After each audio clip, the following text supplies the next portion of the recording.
Welcome to Pioneer Linens in beautiful downtown Palm Beach. We're on Clematis Street where Pioneer Linens has stood for close to 100 years now. And we're going to take a look inside today and give you a sneak peek into another DEMA service provider. Good morning, I'm Michael Wright, and we are here today with Alan Murphy Jr. from Pioneer Linens. And we are going to discuss the history of Pioneer Linens today and give a brief overview of the history of the company and how long Pioneer Linens has been around. Alan, how are you today?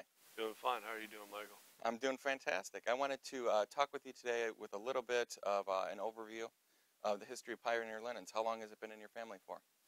Pioneer Linens has been in my family for 99 years. Wow. Next year is coming on the 100th anniversary. My great-grandfather came over to America by himself in 1901 and ended up in Lake Worth, Florida in 1912 to open up a hardware store when you needed dynamite, axes, and chicken wire to be able to build your homestead. Very cool, very cool. So it was all literally Pioneer Linens then. Very much so. Fantastic. In reviewing the history of Pioneer Linens, and your grandfather, George Greenberg, he had a huge impact on the marketing of the linen industry. Can you talk about a few of the things that he had changed in the industry? With my grandfather's education from the NYU School of Retail, he came back to South Florida to work in the family business full-time. And what happened, Mike, is that he is in the Army. And when you got out of the Army, when you're showering in the showers, and so he finished showering, and he said there was this big wall of towels, and he said you go in your shower, you shower, you go out, and there's this huge wall, and he said, what a great way to merchandise towels.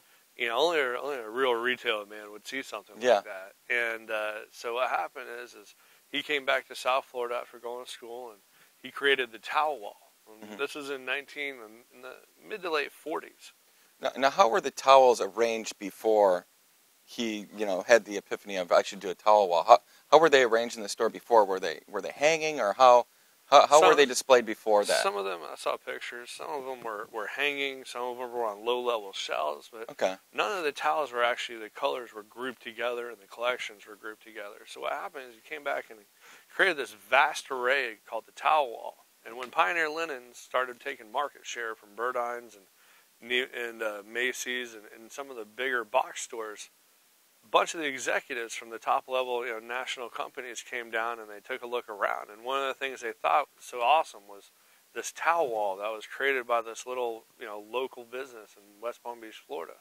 And so they took it back to New York, and that's how they came up with the towel wall concept that you see today. So they saw the big stores, saw it here first, and then kind of said this was a great idea, and then ran with that. And so when they went back to New York, they talked to the big bosses, and then they handed it down to the regional, and that's how you go into a store today and you see the towels lined up by color, lined up by collection. It's a wonderful way to merchandise towels, and it started in this little business right here in West Palm Beach, Florida.